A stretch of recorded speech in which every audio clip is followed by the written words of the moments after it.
Assalamualaikum warahmatullahi wabarakatuh. Alhamdulillahi rabbil alamin. Wal akibatul lil muttaqin. Wala udwana illa ala dhalimin. Wassalatu wassalamu ala sayyidina Muhammadin wa ala alihi wa sahbihi ajma'in. Rabbi shrah sadri wa yassir li amri wahlul 'uqdatam min lisani yafqahu qawli. Amma ba'du. Ilahi anta maksudi waridhoka matlubi a'tini mahabbataka wa ma'rifataka. Qala Allah Ta'ala fi Qur'anil Karim, A'udzu billahi minas syaitonir rajim. Bismillahirrahmanirrahim. Yu'tiyal hikmata man yasha'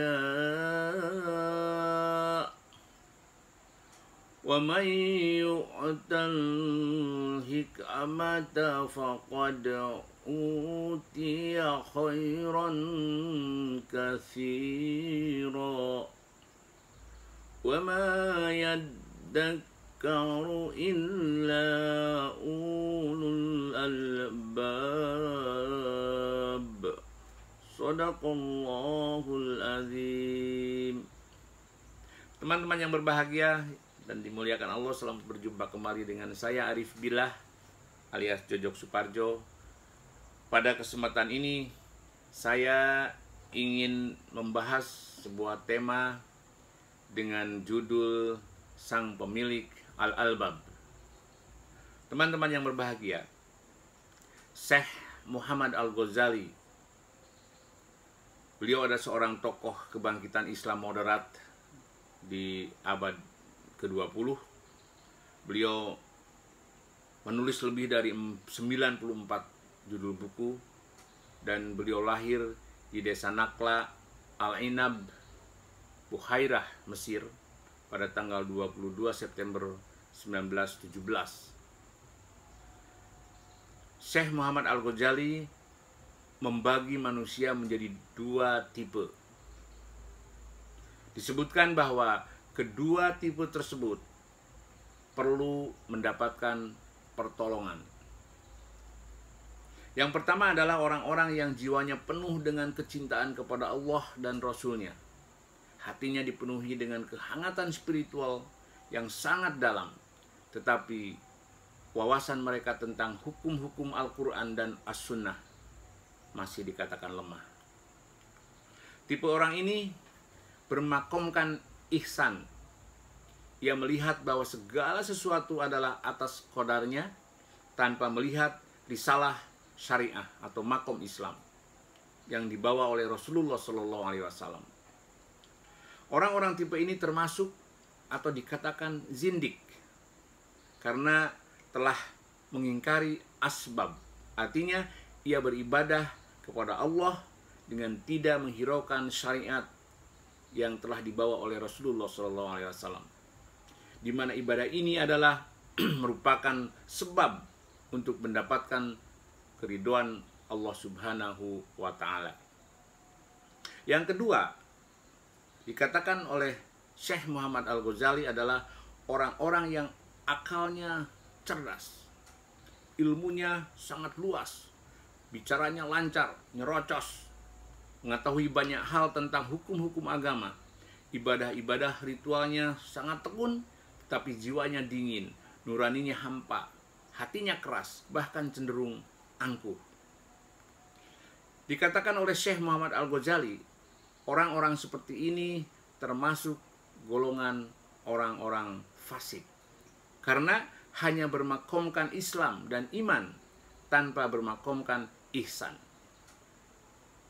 Nah, dikatakan fasik karena ibadahnya tidak merasa diawasi oleh Allah Subhanahu wa Ta'ala. Perhatian kita kali ini kita fokuskan pada golongan yang kedua. Tetapi tentu saja ketika kita membahas golongan yang kedua, pasti berefleksi pembahasan itu pada golongan yang pertama. Teman-teman yang berbahagia, di dalam penjelasan Syekh Muhammad Al-Ghazali ada sebuah kata yang menjadi perhatian kita, yaitu kata perlu ditolong atau perlu pertolongan. Nah, kata ini sebenarnya tidak diartikan keduanya salah. Artinya baik golongan pertama dan golongan kedua itu tidak salah. Tetapi perlu diberitahu, perlu dipahamkan bahwa di dalam Islam kedua makomah tersebut tidak dapat dipisahkan. Saya sendiri sekaligus ini introspeksi diri ya. Saya rasanya tidak termasuk pada kategori salah satu di antara keduanya. Saya masih sangat banyak yang perlu dipelajari dari laku kedua golongan tersebut sebagai bentuk kepasrahan diri kepada Allah Subhanahu wa taala. Teman-teman yang berbahagia, bila Anda orang yang pernah merasa jengkel dengan keangkuhan, keegoisan, kesombongan dari seseorang yang menganggap dirinya merasa memiliki pengetahuan lengkap tentang akidah dan fikih Islam, namun ia menganggap enteng pada penyakit hati, orang tersebut adalah orang yang mengabaikan makom ihsan. Kesuksesan hidup yang telah dilampauinya atau didapatkannya seolah-olah hasil kemampuan dirinya sendiri, tanpa memandang adanya silent power atau kekuatan yang membisu yang membantu merealisasikan kesuksesannya itu.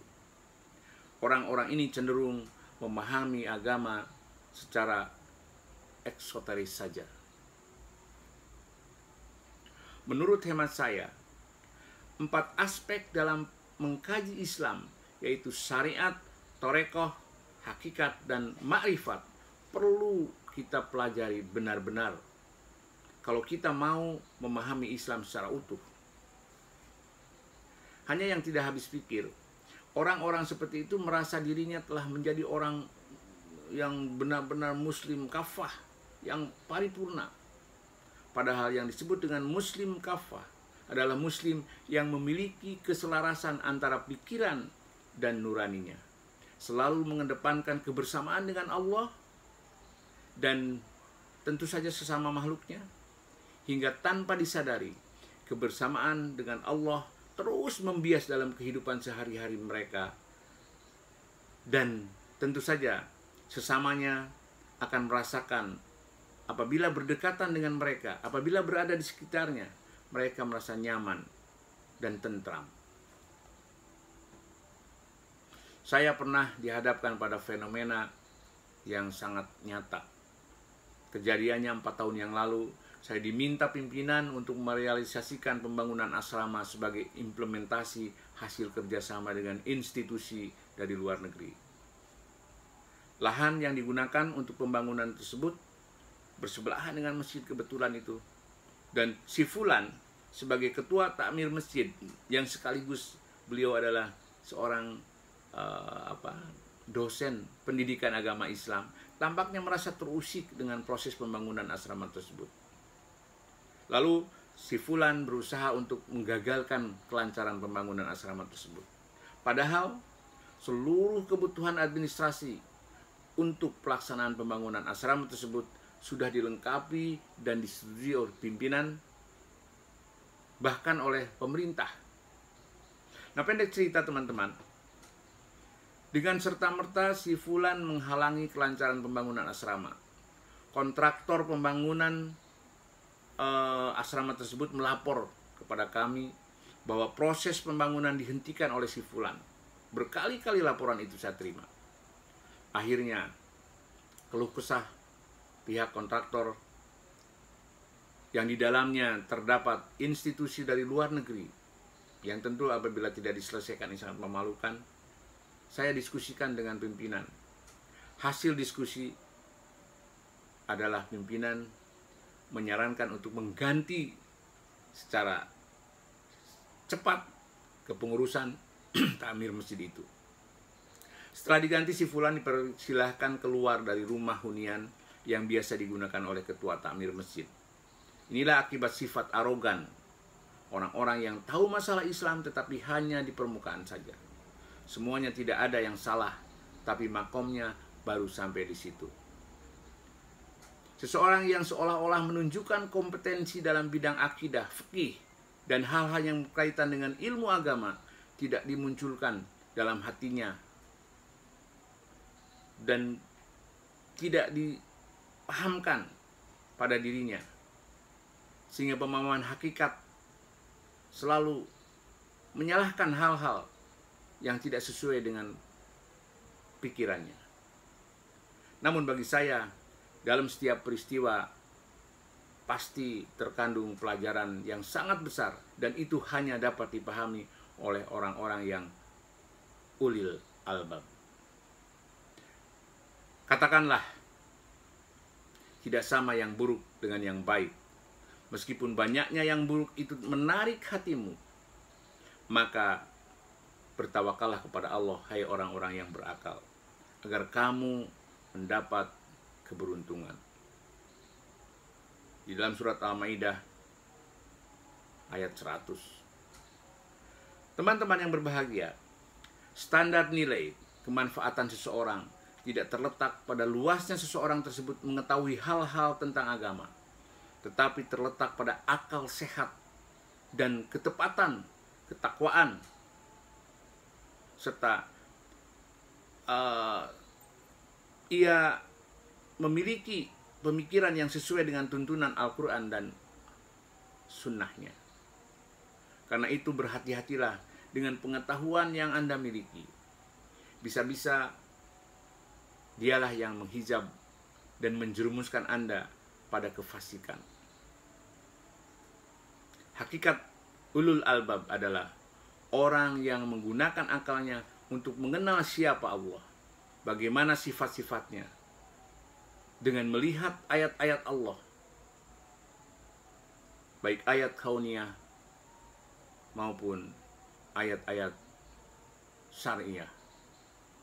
Dengan demikian, dia akan semakin tunduk dan taat kepada Allah Subhanahu wa Ta'ala. Sementara orang yang menggunakan logikanya untuk mengakali syariat justru membuat dia semakin jauh dari aturan, semakin liberal. Kalau sudah liberal, mereka tidak akan termasuk ke dalam orang-orang yang memiliki sifat ulul albab. Mengapa? Karena ada yang cacat pada akalnya. Akal harus dapat membangun kesolehan pemiliknya. Karena menurut mazhab Qurani, ketidaksolehan seseorang merupakan tanda akan kebodohannya. Kebodohan lahir dari ketidakkuasaan mengendalikan akal sehat. Kalau sudah demikian, kita harus merelakan predikat ulul albab terlepas dari genggaman kita.